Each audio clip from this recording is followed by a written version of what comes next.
你好，欢迎收看《新闻面对面》，我是谢仲。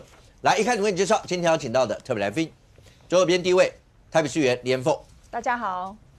前民众党中央委员张应山。谷哥好，大家好。前立法委员、立法院荣誉顾问陈柏惟。大家好 ，Thank you。右边为你邀请到台北市议员李柏毅。大家好。资深媒体人邵逸夫。大家好。时事评论黄义中老师。大家晚安。好，那今年鬼故事特别多 ，OK。好，那现在大家聚集在另外一则，好，就是从包括朱慧荣到法院去，到检察官那个地方去做了证以后回来，那到底有没有 QR code 改了没有？然后钱到底到了哪里？这整件事情，民众党发了声明，然后告诉你说，你们大家难道都不查证一下吗？怎么可能？今天黄珊珊也跳出来。连讲3次，各位知道讲3次表示很重要，好吧？那没有，那连到木可公司，先让你听听看相关的回应。来，我想这个完全就是要故意扭曲，然后含沙射影。第一，台湾民众党的那个 QR code 在最后的募款，陈志涵已经把它贴出来了，它就是我们的议员公司，议员公司就是我们的第三方支付，从头到尾就是政治现金专户。从来没有一个 QR code 是到木可公司。再说一次，从来没有一个 QR code 是到木可公司。再讲一次，没有一个 QR code 是到木可公司，所有都是到政治现金专户。从科幻小说写到言情小说，到现在连我们柯主席的生活细节他都要捕捉。《镜周刊》难道是恐怖情人吗？现在是恐怖情人等级了吗？好，那你可以看到 QR code 这整件事情呢还在延烧当中。那今天当然礼拜二是传统的周刊日，然后里面呢到底对于整个案情里头，或是对于柯文哲主席在狱中的一切生活，那是不是也有相关的一些报道？不过一开始因为讲到 QR code 这些，现场博弈、严凤还有 Thank you， 你在竞选的过程，那你们大家最清楚用这些。严凤，你是用哪一家？我是用蓝星。那有没有了解像这个 QR code？ 你看黄珊刚才很不高兴，连讲3次，就是告诉你，他说台湾民众党所有年没有连到那个地方，就是政治现金专户。来你的。好，我给大家先看一下哈，这个是我自己用的，叫做蓝星金流。那我特别去把它找出来哈，大家可以看到，第一个就是其实它的捐款可以用现金，可以用信用卡、用汇款都可以。而且它是绑定我们当时所设定的政治现金专户。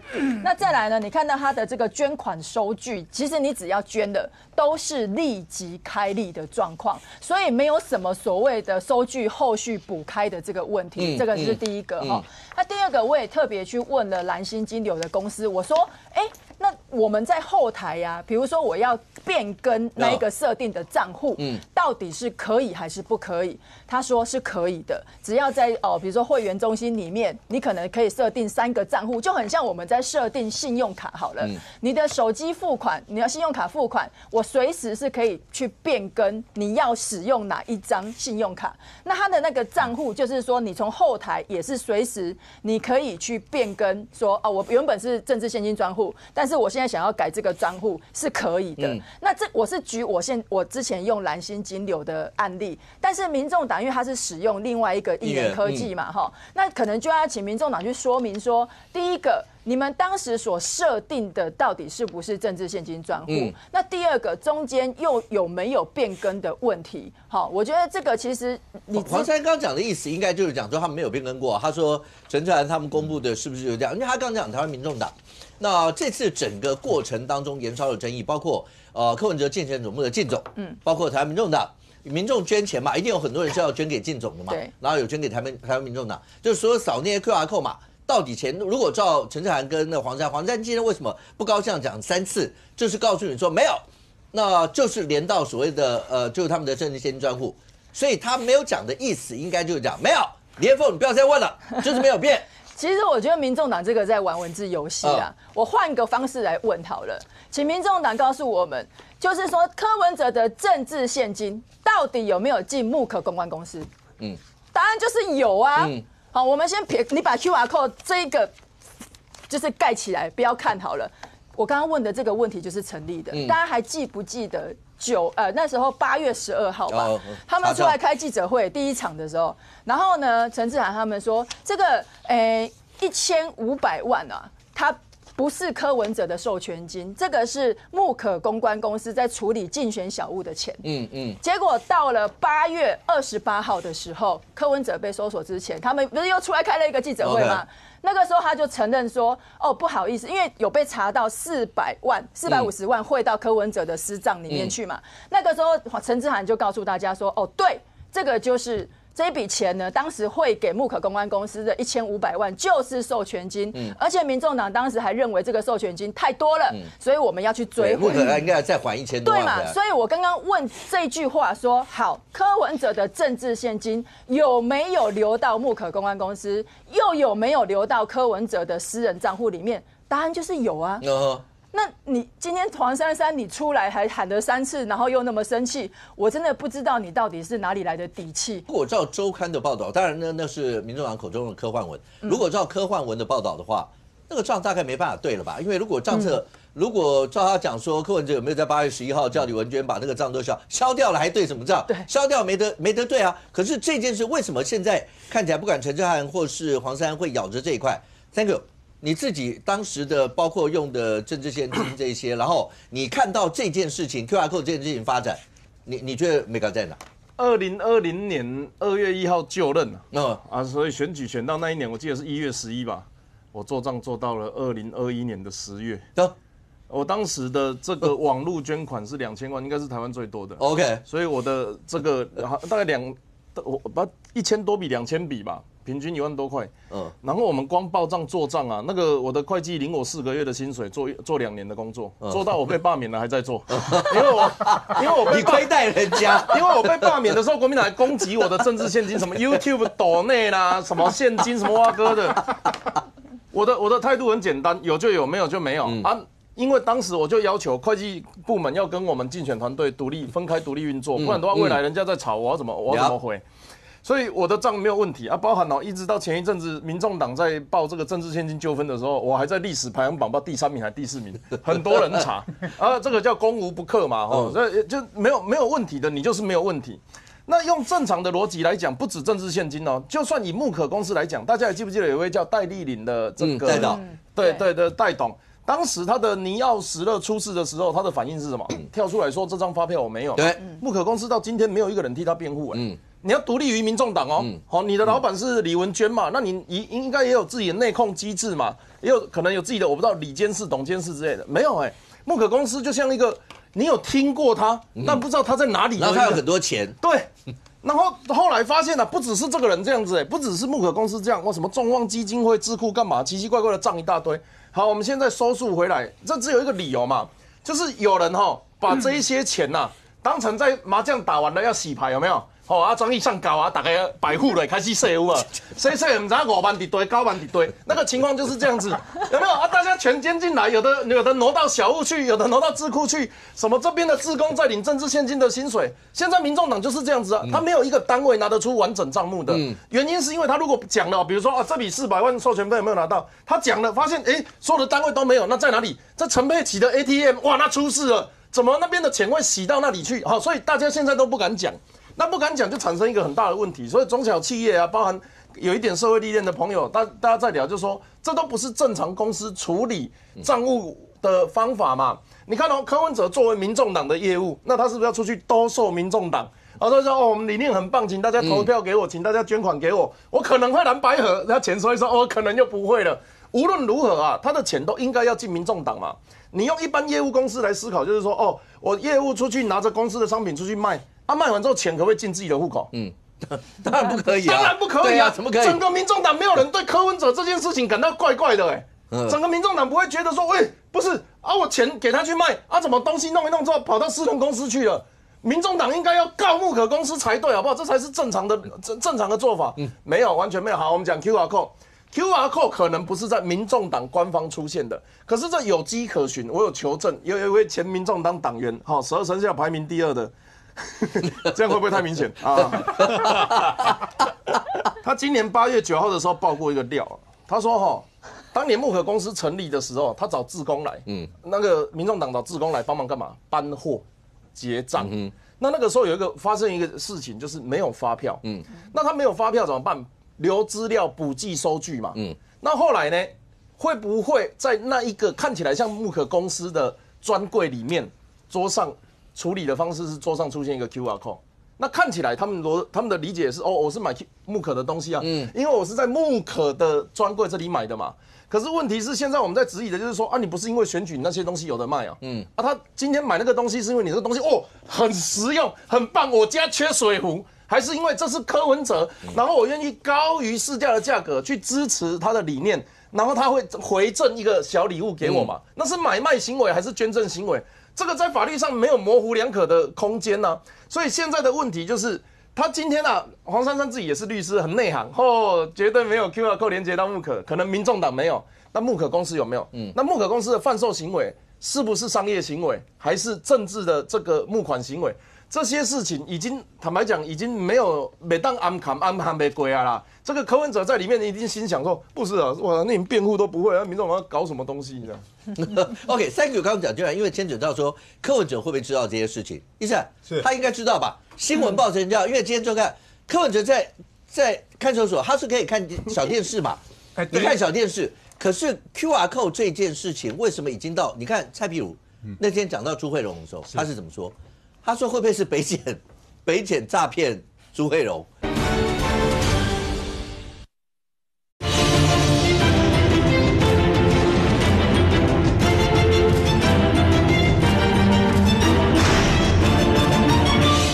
他说会不会是北检诈骗朱慧荣？用这样一些的模式。为什么会出现这样的想法？我觉得北检不可能去诈骗朱慧荣，没意义嘛。那朱慧荣一定看到某些东西，他才会讲 QR code 这件事情嘛。但是 QR code 这件事情，其实从头到尾没有人说是 QR code 直接连到木可公关公司哦。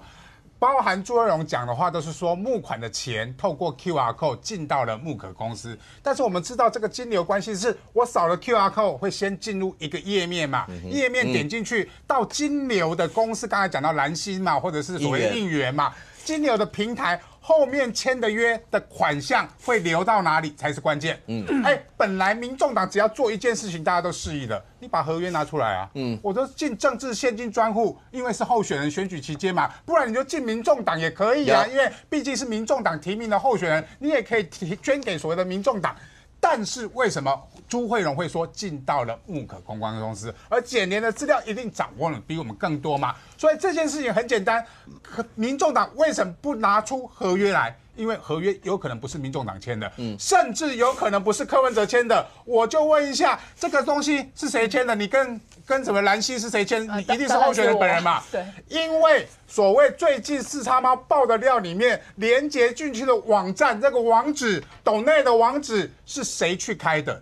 竟然不是候选人去开的。一般来讲，我们募给所谓的候选人在开这个竞选专户或者开设这个竞选专户的网站的时候，一定用个人的名义去申请嘛。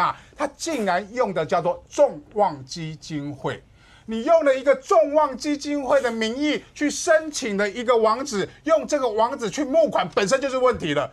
那我就问，是不是因为你总拿不出合约？是不是因为当初跟所谓的科技公司、跟所谓的这家公司在签约的时候，根本不是你黄珊珊，根本不是总干事，甚至不是候选人，就是众望基金会去签的。那众望基金会去签的时候，这才产生问题嘛？因为众望基金会董事长是谁？是李文忠啊。那他妹妹是谁？是木可公关公司的候选人的负责人，叫做李文娟嘛。他们两个这个兄妹掌握了木可公关公司，又掌握了众望基金会。如果我说柯文哲说我不知情，黄珊珊说我不知情，是可以成立的哦。是他们两个透过柯文哲的选举在诈骗。但是问题来了嘛，因为朱慧荣当天在讲，他说李文忠全部推给柯文哲嘛。全部推给柯文哲，柯文哲如果说不知情，那你为什么要授权李文忠做这么重要的事情？那最后你竞选总部账的时候出来的时候，你难道没有发现？然后你发现的时候，你不会叫木可公关公司把钱再回吐回来，因为然后顺便告李文忠诈欺？你统统没有做啊！你包含你黄珊珊作为总干事，你整个过程里面，你知不知道这些事情？而且你是律师哦，你自己也选过举，你可以让一个民间的基金会去申请候选人的募款网站吗？当然不行嘛。所以你黄珊珊知不知道？知道的话，你就是要做共犯嘛。这个共犯叫做知情不报嘛。你对柯文哲这些相关违法的事情，你是没有做到总干事提醒的业务嘛。所以黄珊珊，你今天不要大小声。很简单，这件事情有没有把合约拿出来？而如果你拿不出合约，为什么你拿不出合约？你是总干事，竟然拿不出合约，那为什么合约是由众望基金会？我说怀疑是众望基金会去签的，为什么是由他去签，而不是由候选人本人去签？而候选人本人没有签的情况下，你作为总干事竟然都不知道？医生，柯文哲真的在那个看守所里面看电视？对，另外讲看。3500块买一个台小电视哦。对，这个小电视因为要用天线，好，所以看不到我们49到58台，所以民众党叫我们要关电视，就柯文哲竟然在土城里面看电视，看的还不少台，台视、华视什么都有，这个产生一些问题嘛。这些问题就是黄帝颖律师有提出有没有空中串供的问题嘛？因为有好几次我们认为说，周刊报道出来之后，或者新闻报道出来之后，其实柯文哲做了一些相应的动作嘛，包含朱雅虎承认有行贿，包含李文忠收押那一天，他是不是拒绝庭讯？拒绝庭讯的当下，是不是他知道消息，我还没有准备好说辞，所以我拒绝所谓的庭讯嘛。第二个部分就是沈庆金拒绝认罪，然后橘子出逃澳洲，这些东西是不是也是你得到相关讯息的时候，你知道了你应该再怎样去做庭讯嘛？因为如果沈庆金没有说出来，我就不愿意去回应相关的问题嘛，这也是相关问题。另外就是陈佩琪的记者会更诡异嘛。陈佩琪的记者会有3家的新闻，那这3家新闻有一家 TVBS， 有一家 ETtoday， 另外为什么有一家就是台视？那台视陈佩琪的新闻你都看得到的情况下，那你会不会透过台视的观看，跟陈佩琪形成对于家里账的所谓的空中串供嘛？这个东西就是我们质疑说，你如果让柯文哲可以持续看电视，但是会不会产生所谓空中串供的问题？但是我们现在狱中人权很好啦，即使柯文哲不能看电视，那其他狱友还是有电视可以看啊。因为我们狱中人权的行使里面，让所谓的受刑人可以看到相关的资讯嘛，所以他还是可以借到电视来看。所以这个部分变成是检联办案非常重大的一个相关的一个阻碍。OK， 不过你说整个过程不会，你自己看 QR code 这件事情，是真的觉得中间有什么猫腻吗？我先说，这次我反而比较相信黄珊珊讲的话。为什么我这么讲？因为大家有选举过都知道，选举的时候募款，不管是哪一个候选人，一个人只有一个政治现金专户，这是确定的。我不管是汇款进来，还是现金给他，还是网络上线上 QR code， 钱都会汇到只有一个现金专户。柯文哲只有一个，民众党也只有一个。这个东西我老实讲好了，不管民众党有没有办法拿出他的后台资料或者是他的账册来检调，只要跟 QR code 线下公司一调资料，就知道钱汇去哪里，这一目了然啊。如果民众党连这都敢骗，那我讲真的，后面都不要再演了啦，死光光啊。所以我相信黄珊珊今天敢直接大大的开记者会，直接讲所有的这个政治现金 QR code 没有进到木可，我相信他讲的应该是真的。如果他这个都敢骗，那我真的觉得民众党不晓还剩下什么了。但问题是，为什么大家会这么怀疑民众党跟木可的关系？很简单嘛，木可合在一起就是柯嘛。对了，对，就是柯嘛，这还有什么好说的？然后当时在开记者会的时候，木可的一些他停止营运的声明是谁念的？是民众党的人帮他念的嘛？整个过程当中都发现了木可的所有发言，包括木可后面所有的不管是老板相关人士，都跟民众党几乎是密不可分的。好像连他们的财务好像都是一样的。那柯文哲那时候自己讲，就是一套人马，就是做两边嘛。对，就是说都是李文娟嘛。那李文娟她又兼任了柯文哲竞选总部的财务长嘛。没错。那其实这个就是刚刚讲到啊，你今天要追回这个授权金，它的逻辑完全不同，就很木可的李文娟。叫那个竞选总部的李文娟要叫木可的李文娟还给他们1300多万，这合理吗？完全不合理嘛。所以我说，整个柯文哲政治现金的使用方式有非常大的问题，这到底有没有洗钱或者图利？我觉得这个大家都觉得柯文哲，包括民众党之前讲的话是荒谬的，听都听不下去。有选举过都觉得好笑，但是在这一次有没有抽换更改 QR code， 把政治现金募款直接放到木可公司里面？我个人目前是打上一个问号了，因为这太离谱了。这事情如果都做得出来的话，那表示整个民众党从选举到结束，全部就都假的啦。连这个 QR code 真的现金都敢抽换的话，那表示他没有什么不敢的。但问题我也要讲，柯文哲在募款的时候，我记得在最后大概选前最后2个礼拜左右吧，柯文哲不是叫小草出来捐1人200，1人200，好像在短短时间之内募到了1000万块亿吧，5000多万，5000多万，对，非常多的比例，非常高的比例。这个事情，我个人从旁观者角度来看，我觉得这是一个非常奇怪的事情。到底有没有非法贪污图利的行为？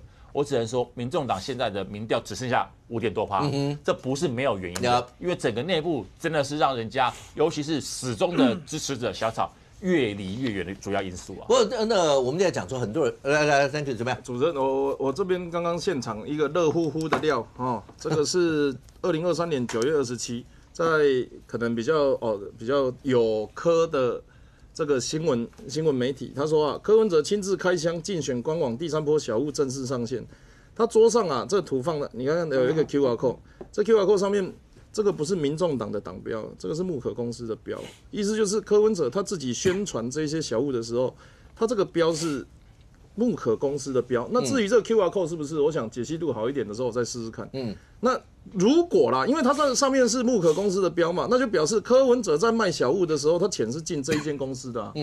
对啊，所以黄珊珊当然可以说，民众党绝对没有 QR code， 但是不代表他的其他贩卖行为没有木可公司的 QR code。不是，你刚刚讲这个就好像柯文哲去找黄崇仁嘛，对，你很难想象柯文哲找黄崇仁，然后人家讲说啊我不捐什么，那上公每次都要讲这一段，然后你就跑去说那没关系，我还有木可，好不好？那你看看有没有可以跟木可合作的，就是这个是。大家觉得在一般正常的、一般的所谓的政治人物，在不管政治现金募款或各方面，觉得这是非常奇怪的一件事。上后就是因为很多事情到了柯文哲这，他变得很复杂，他变得很奇怪。上礼拜朱慧荣那个 QR code 出来，我不是也问你，请问一下有没有听过？就是所有的政治人物在政治现金上，当然从以前QR code 是最近有嘛，以前你刚开始跑新闻的时候肯定没有，只是这种在。把政治现金某种程度跟木可之间的连接，不管是不是 QR code， 或者刚刚讲到钱有没有进木可，说实话会让大家觉得匪夷所思的一段啊。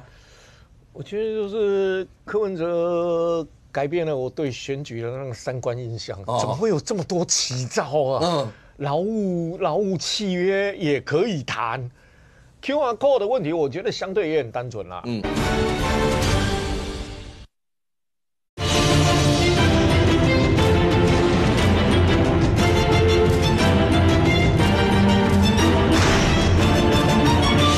QR code 的问题，我觉得相对也很单纯啦，因为很清楚一件事嘛，因为你去调那个 QR code， 检察官调那个 QR code， 到最后跑到哪里去？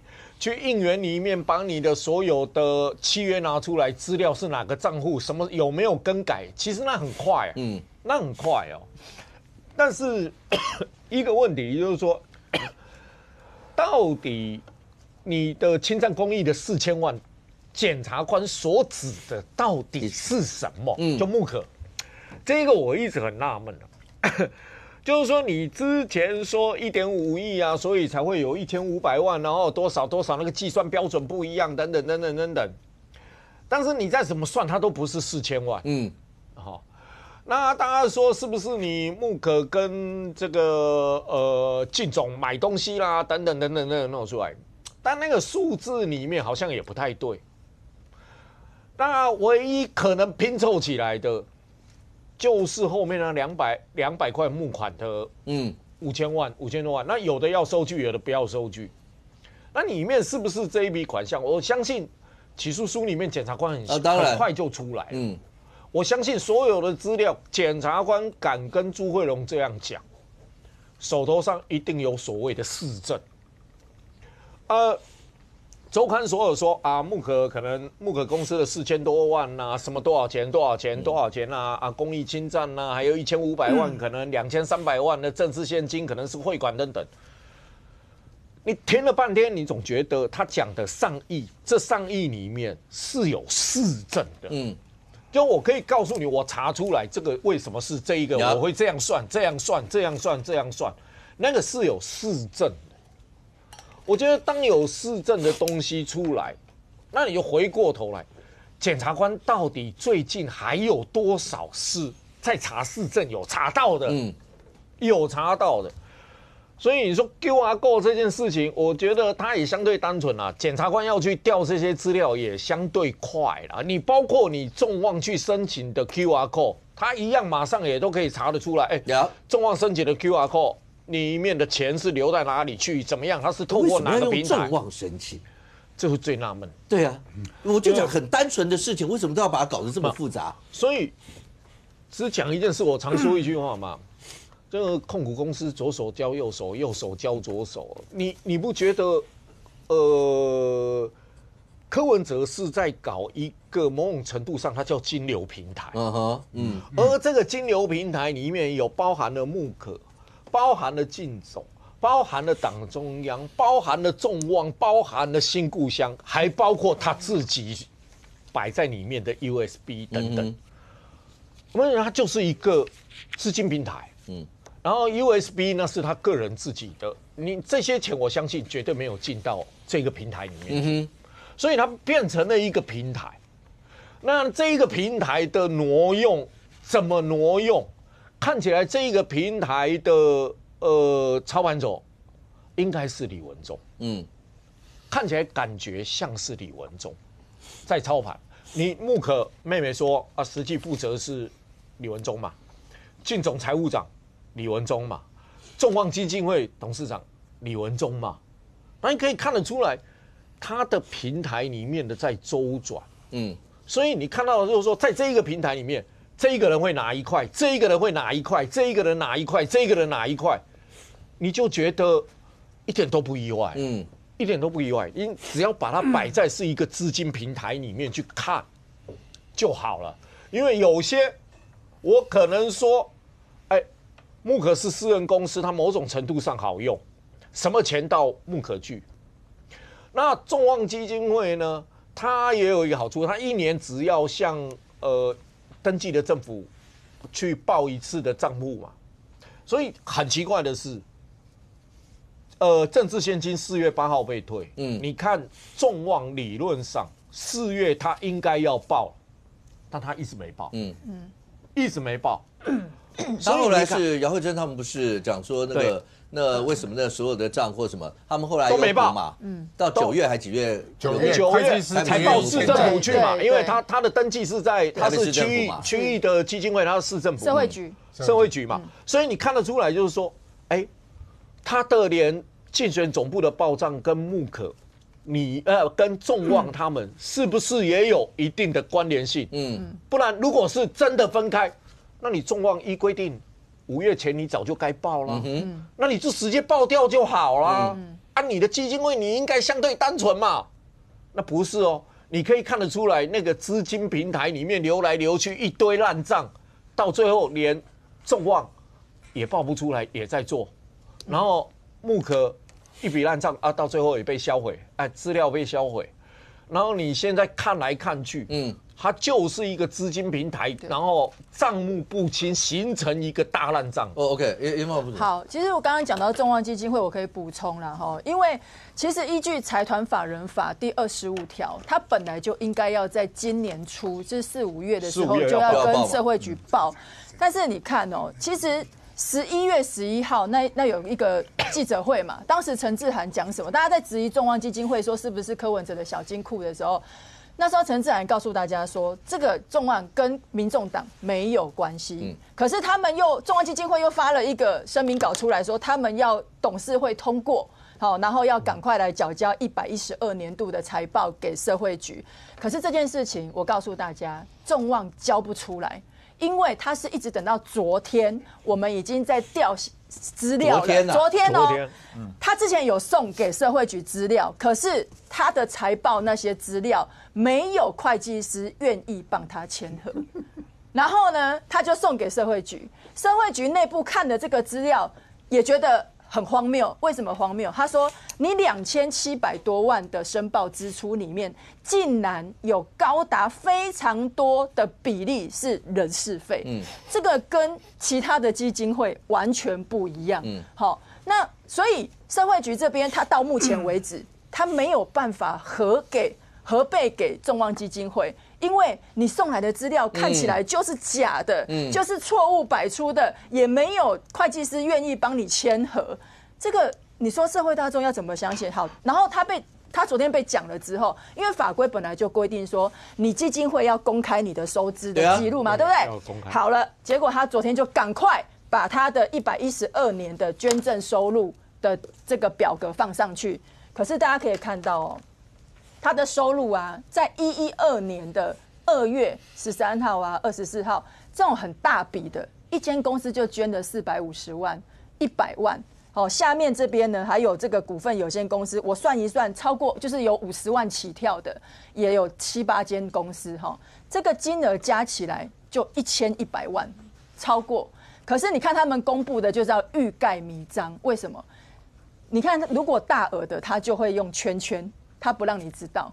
可是你那捐500块、100块的哈，你如果说要遵循个资法的规范，你应该统一标准嘛，就大家都一样嘛。可是这个无关紧要的，他就让你看全民。可是如果有大额的，超过50万的，他就故意把它隐匿起来。所以会不会那家公司就叫圈圈？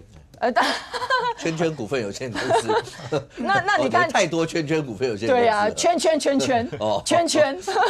所以。我要表达的就是说，众望基金会其实如果假设以昨天社会局告诉我的这些资讯，你的账你申报出去都是假的，都是有疑虑的。哦，我修正，就是说恐怕是假的。至少社会局现在还召集了一些专家学者来审你们公司的账，然后不敢核备给你们。那这个是要检讨的人，到底是你们民众党跟众望基金会，还是社会大众？这还是回到我刚刚讲，为什么这么单纯的事情要把它搞得这么复杂？因为基金会就是你去看，有太多的基金会都是这样正常申报，它就是这样。为什么这件事情都要变得搞得这么复杂？你知道吗？因为我觉得民众党现在一个最大的争议，就是他把商业行为用募款的概念来包装。哦，要知道竞选小物是支持者用钱买的，还是他捐款完赠送给他的，这个是截然不同的概念哦，是完全不一样的，所以才会搞出来什么，不管是募可也好，还是捐献政治献金也好，或者众望基金会，要知道，当资金的来源越复杂，也就是代表了在其中取巧的空间越多。但问题是，现在民众党最大的状况，我个人觉得是，它里面有人想要取巧，但是专业度不够啊，所以后来已经复杂到他们自己都搞不清楚什么状况了，对，自己都出包了，因为来源已经有太多种了，对，所以你不晓得到底什么状况，所以 QR code 到底是民众党的，到底是所谓的众望基金会的，还是所谓他们自己的政治现金专户，还是募可的，没有人知道了，所以后面变成烂账，才会这一团嘛，什么账报错了，公司明明就没有这个账，你也出账。这种很离谱的事情都发生了。柯文哲以为金控公司太好管了，是不是？对，我觉得他们可能把这个募款的事情看得太简单了，觉得好像我弄得很复杂，我很了解，然后中间的金流我可以作为我私人特别的用途，但没有想到他们想得很简单，但是小孩开大车，他们跟不上他们心中所想的东西，所以才会出现到现在我们所有人看到这么荒唐跟一塌糊涂、乱七八糟的政治现金，还是所谓的募款烂账嘛。OK， 怎么样意思？我补充一点啊，他们进去那个网页哦，就是他会分说我要直接捐款跟所谓我要购买小物，但是他还说哦，他们还宣传说你购买小物，你直接捐款的话，你还不如直接去购买 PB。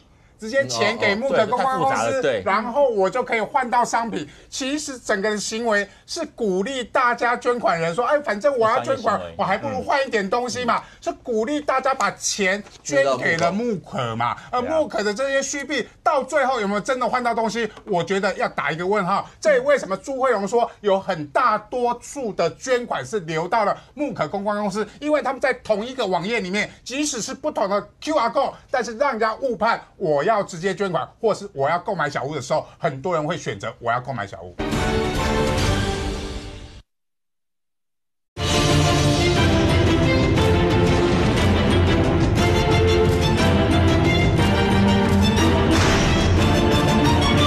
即使是不同的 QR code， 但是让人家误判我要直接捐款，或是我要购买小物的时候，很多人会选择我要购买小物，因为那个已经不再是募款了，他把它变商业行为，变产品的贩售了。所以我才说柯文哲包括民众党，他利用很多复杂的模式，可以让他后续的金额更好由他们自己来操作，但整个已经弄到因为人才不足，所以我觉得现在真是咎由自取而已。来，年轻人，募可不是说要解散清算吗？对，解散清算没？我们先讲一下，就募可这件事情真的是很神奇，就是说， 4叉猫有上去木可的网站先去看，哈，木可暂时还没解散，我现在等一下那个一步一步帮各位爬书。然后他上木可网站的时候呢，他发现说，木可的这个隐私跟网站的这个使用条款是抄袭的。那抄袭谁呢？竟然是抄了一家是一个叫做和纳的保养品公司。你看，完全就是给人家 copy 复制贴上，他只是把里面人家那个店名叫和纳改成木可，然后其他的这些授权的这个字都是一样。然后这就算了哦，更好笑的是超连结，他把那个木可网站点进那个超连结，然后说如果你有什么可以点进这个留言，对不对？他点进去后，就竟然跳到那个和纳网站的连结，就是说你抄袭人家就算，你那个复制的时候，连那个超连结都把它复制贴上，所以这件事情就很扯，就是到底是怎么样？然后这里这样就算了，这还不打紧哦，你知道怎么样吗？当4叉猫揭露以后啊，现在要把超连结改掉了，他拿掉了，就表示有一个人看到4叉猫在脸书写这一段以后，他上去把这个超连结给他移除了，所以显然，所以木可是有人嘛？没错，木可现在显然是有权限呢，对，有人在操作嘛，是吗？对嘛，这是第一个。然后更神奇的是，那大家就去看木可嘛。我刚刚也无聊上去看一下木可，他说很抱歉，你录影可不可以专心一点？不，就我为了工作需要，为了收集资料，为了收集资料，好了。他现在说很抱歉，此网站已经过期了，这是木可的连结，就直接他现在移除了，对，他。刚刚就把它移掉了，所以显然，所以有人一直不断，没错，刚才4叉猫又讲了说还有一个没有移，所以显然有人一直在盯着4叉猫的脸书，然后他一直在 follow 新闻，所以我们可以确定的是，木可这个公司到目前还有至少有一个人他是可以去操纵这个网站的。那现在我认为这个最有趣就是剪掉这时候是不是应该要约一下？你为什么这么肯定是木可的人呢？对，不一定是木可人，但是显然应该有人，对，而且他有一个人有权限可以去你这也可以解答 Thank you 刚才的问题。Thank you 讲说，木可不是应该要出来讲话，就是他们被人家什么，就像那个代导那时候那个你要那些代导不喜要出来，然后包括去当证人或什么。木可显然在过程当中都没有讲话，可是他用实际行为告诉我有人，而且我跟你讲，4叉猫多无聊，他要去翻这个，从民众党的网页里面呢，你还可以去连接到木可小站，就是它这是民众党的捐款的网页，然后你上面点，你还可以开出一个木可的连结，也就是说，这个证明的一件事就是说，民众党一直说木可跟他们没关系，没有，你们的网站上直接挂着木可好站的这个连结。然后我们现在刚刚讲说，现在还有一个人是至少有这个权限可以进木可公司的后台，那这个人是不是你们民众党的人？这个我们大家都最起码第一个，这一定不是柯文哲嘛？对，不是柯文哲，这一定不是李文忠嘛？因为天字第1号跟第3号人在里面嘛。OK， 那这到底是谁？对，查一下 IP 啊。IP 不一定就在党部啊，不在2楼就在3楼啊，就是这样子啊。所以我想这件事情都让人家觉得非常匪夷所思。虽然刚刚黄珊珊一直坚持说，我认为他那个 QR code 大概是没什么问题，可是出现在后台，就刚刚这样严凤讲，就是说他的 QR code 连接本身没有问题，可是因为那个账的问题，所以他的钱是流到后面去，所以是后端，所以应该是后端，所以可是民众党现在只敢抓前面那一个，他说这个 QR code 绝对没问题，我们怎么扫都是正确的。这边我大致上还勉强相信，可是问题是他们不敢讲后端，就钱究竟是怎么样分下去的，因为你那个账户上面他怎么分这件事情他们不敢讲，所以我觉得应该是在这个转述的过程中，我猜检察官跟朱卫龙讲的时候，应该他可能是跟他讲这一段，可是朱卫龙可能是讲到 QR code，所以才会让民众党抓到一个小把柄，说，朱卫龙你怎么可以一直讲 QR code？我认为是这样，我推测，所以应该整件事情是这样，所以民众党不敢出来面对这个真实的情况。那最后我们的结论是什么？就是刚刚大家讲的嘛，一个本来很单纯的事情，就是到底是募款买东西，这应该是很单纯。为什么你要搞那么复杂？因为有心嘛，就是因为知道组织有这个心，组织认为这些钱，组织知道他选不上了，可是他没关系，他选不上，他要把这些钱留下来作为不管是米莱也黑什么本，或是他们的退休本，或是留给他儿子，不管，总之他有这个邪念出来以后，下面的那些阿三阿猫阿狗就开始跟组织献策说，我们可以这么做，我们可以那么做。那这些献策的有可能是李文忠，或是其他人家讲隐藏版什么 C 姓人物，我们不确定。但我总之就是有人去跟他献这个策，所以才会整件事情搞得这么的复杂。那现在检调只是在抓这件事，而且我们讲最后是讲一件事，就是说我发现这件事情对柯文哲的伤害还比较大。金华城讲那么久啊，他的民调就是在那边撑在那边还有10几%，可是当政治献金的案子出来以后，他民调直接崩到剩5点多。为什么？因为金华城还是很多人相信，我们在外面问到是很多人相信，就是说他们认为说柯文哲虽然对金华城很好，又图利他，但是你找不到那个金流，就是说他们一直在扣说金流，就几百万，他们认为那不叫金流，就是说他们认为那个只是政治现金。可是这个政治现金，尤其是小草们的200斗内的这个钱，你给他吃掉这件事情，我觉得很多小草会觉得说，黑外本东极呢。东抽西是不是什么义无反顾挺一次？然后你喊的那位，而且本来是抖那100，后来改200，他给人家那个100还不够，给他改200。那小草们对1分1秒，对，录到最后1分。小草们就觉得说，好，那个时候气氛正到，就是大家觉得选前那个凯道有没有？所以我觉得很多小草是用一个热情，然后是真的就希望说200块想要改变这个台湾，改变这个国家，他们是这样相信阿北。所以我觉得这个政治现金这一件事情，对那些小草那个受伤的那个情绪啊，真的还远超过那个金华城是刑责重，老实讲，那绝对是重刑。可是那个从情感上，小草这些来讲，你把我的那个便当钱给我 A 掉这件事情，而且你们到现在不敢出来解释呢，你们只是坚持说那个 QR code 没有问题。对我跟他讲，可是后面的后端的钱怎么流？他从刚刚到现在，你看黄珊珊也不敢讲，没有人敢讲就好像就是用这样子搪塞过去，就是然后现在把朱卫龙编出来了，就是说朱卫龙造谣啊，朱卫龙什么要开除他，就把朱卫龙拱到前面去，变成是一个牺牲品以后，他就要把这件事情给他洗掉了呢。民众党一贯的策略就是这样子呢，所以我为什么我们要不断的讲，就是说要让这些小草们想清楚，就是说你们的党吃掉你们的钱，而现在他们还不敢出来承认这件事呢。OK，Thank you。这整个来看的话，第一个，小草对于这件事情反应会比金华城还要大吗？就是刚才一中推论，他觉得那个是跟我有息息相关的。金华城，搞不好有可能金华城案开始的时候，他也不知道金华城到底是什么一块嘞。可是现在看起来，真的这件事比较严重吗？另外，朱慧荣他被用最急件，然后要开闸所有这些，为什么容不下朱慧荣？朱慧荣讲的意思说，难道讲这个党是一人堂吗？我讲话就不行吗？还是担心朱慧荣会形成破窗理论？有一个朱慧荣就会有千万个朱慧荣，我容不得你，还会有下一个朱慧荣，是吗？很久没有来这里，现在是一个传教士的身份，过去看尽红尘滚滚啊，现在退下来凡间，跟他讲一下政治的过程。其实啊，政治人物在台面上最重要的是信用，其实做人处事都一样。你知道我们拿那个钱呐，不可能带一大堆钱出国，所以我们带一张薄薄的卡，那张卡就叫信用卡。所以呢，这一件事情，不管是朱慧龙的事、QR code 的事、竞选小路的事、金华城的事，最大的问题是柯文哲没信用嘛。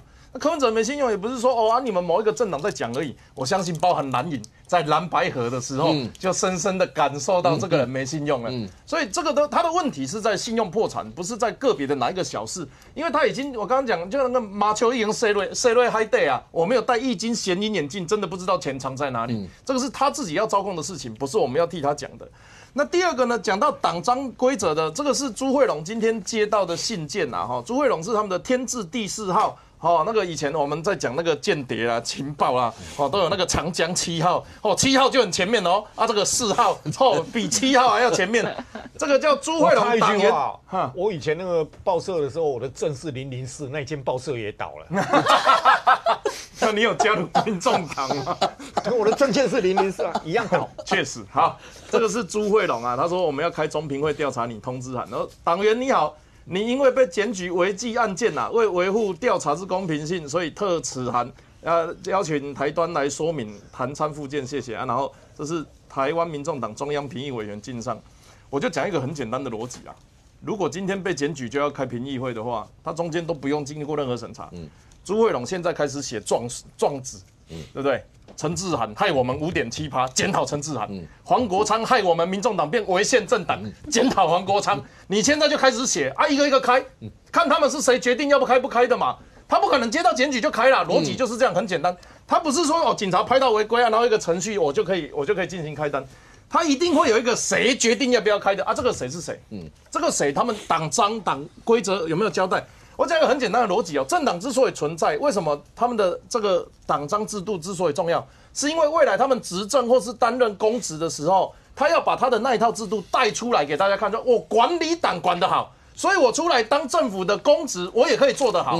那当你在里面党内就乱搞的时候，比如说遇到什么提名的冲突啦，然后这个外界的纠纷啊，或者是要合作不合作，在议题上可以出席不可以出席的场合。这一些制度就是建立你这个党的公信力嘛，结果这个党看起来没有，他们就是要告诉大家，我们这个就独裁政党，好啊，以前人家说鸡蛋不要放在一个篮子里，所以我们就做了8个篮子，好，有的篮子叫基金会协会的。啊，然后我做了8个篮子之后，母鸡就飞走了，啊，母鸡就飞到土城去孵蛋了，搞到有一大堆篮子，哇！现在整个党谁给能没半个赛大堆，大家都不知道怎么办，哇！每个议题出来就乱讲 ，QR code 绝对没有啊，然后下一个再出来说我们发票都没有乱开啊，然后便当96万，大家都乱讲嘛，那我就问一个很简单的，在今年投票之前，有没有人知道民众党是这样子在搞自己的党员的？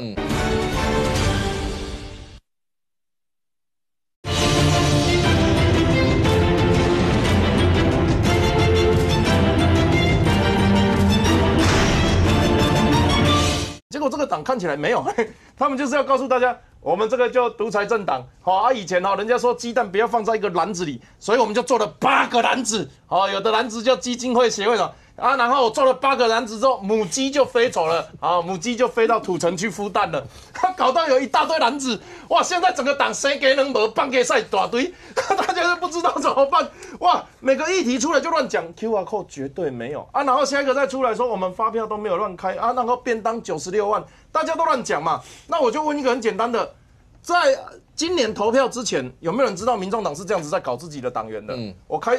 张义山批评我，吴静怡批评我，朱慧龙批评我，批评我的都出去。然后还有谁要批评我？党代表现在在选，他们现在在选举，没有人知道他们到底在选什么东西。整个党出现一个很大的问题，就是不知道要把台湾带向哪一个方向嘛。你是公开透明，你自己讲的哦；你是科学、理性、务实，你自己讲的哦。搞到后来，他的科学是大家都在学柯文哲讲话，柯文哲都得心内都来信，哇，那是歌词。啊，柯文哲讲什么心存善念，尽力而为，那是佛经，那根本也不是柯文哲首创的。就整个柯文哲的民众都在那边牙牙学语啊，柯主席要教我讲话了，好开心，我今天又学会一句政治性语言。那第二个根本也不是理性，就陈佩琪的口风来讲，这个叫理财他很会用各种方式理财。然后最后呢是物质，他的发票很会物质，整个科学、理性、务实已经荡然无存。今天这个朱慧龙的事情很简单，有人批评党内。那我跟你讲，正常的逻辑是怎样？那一般政党呢？如果要批评党内，正常的逻辑是我们看看这个意见是不是主流嘛？他有没有经过这样子的判断？没有啊，所以最后就变成独裁中央的政党。对不对？一般的政党，以民进党来讲，一定先，譬如说新竹县党部有人检举朱慧荣嘛，啊，新竹县党部你管到台北市来，所以一定会移送到台北市党部先行调查，先行调查完，如果确有其事，才送到中评会嘛。而且送中评会之后发给当事人函，怎么可能用简讯？现在诈骗简讯那么多。朱慧龙难道会知道那到底是不是诈骗？连联络人都没有我举一个例子就好了。如果国民党用他们的方式的话，那国民党没党员了，因为大家都在骂朱立伦。对嘛？因为大家互相骂。其实不会，我们先当尊重党中央的好了。党员之间有恩怨嘛，所以一定由党部、地方党部先行处理调查，处理调查送到中评会。你要寄给党员做说明的时候，一定要正式公文嘛。这个正式公文怎么写？你看。我直接讲，今天朱慧荣还跟我讲这个，我还跟他讲说，没有落款，没有大章，没有中评会主委的印章，都不要去，因为谁知道这张所谓的公文 A4 纸到底是谁写的？你比较有经验，你比较有经验。没错嘛，就是说你没有盖官房长官的长官的所谓的印章的时候，这一份公文就是无效的公文嘛。所以不管是简讯还是这张 A4 纸的公文，都是无效的公文，因为党员跟党。我交了1万块终身党员之后，你要请我去说明，这个叫做法律问题，你必须用法律的方式去处理，而你用这样的方式处理，就是文宣处理而已。而这件事情，民众党就把法律问题跟党员之间的契约问题当成在做文宣嘛，他们就是要说跟大家讲说，朱慧荣已经被我调查了，大家都不要继续骂柯文哲嘛。我想问一下，陈佩琪是不是党员？陈佩琪之前不是，后来是了。后来像今年有确认，他说要入党。那我就不知道，他们到时候再问朱慧荣要开那个评议会，问朱慧荣的时候要怎么办他？显然不是因为你是个证人，然后你出来讲话嘛。因为如果这样的话，朱慧荣就会说啊，那陈佩琪，他是证人，他出来讲的比我还多。那如果要他们讲说你讲的 QR code 那些那伤到朱慧荣，会不会说你怎么知道没有？是我去当证人，还是你去当证人？那我讲我经历的，你怎么知道我讲的不是真的？你要不要等起诉书？我不知道。如果他们问朱慧荣讲说你怎么可以讲这些有没有 QR code， 那会伤害党？那朱慧荣就说我没有伤害党，我说应该要换主席，让党可以长长久久的发展。我哪里伤害了党？如果你说我怎么可以讲这个不是事实，那朱慧荣如果说那是我去开庭，是我当证人，是你知道还是我知道？那你要惩处我，要不要等起诉书出来，看我讲的对还是你们猜的对？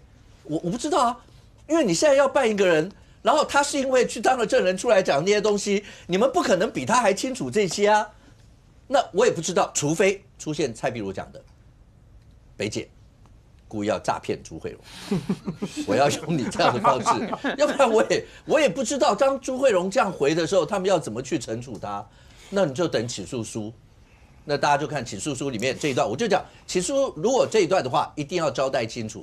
那这一段，那我前面也讲，当然朱慧荣一开始讲这个时候，我讲民众党一定要严正针对这个发表声明。圣货要不要告朱慧荣？因为讲到你们的 QR code 的一些问题，这是非常非常严肃的一个问题。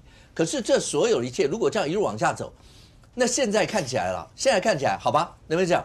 那对朱慧荣，这是杀鸡儆猴，你觉得是杀鸡儆猴吗？我老实讲，这不是杀鸡儆猴，我就要自负其短。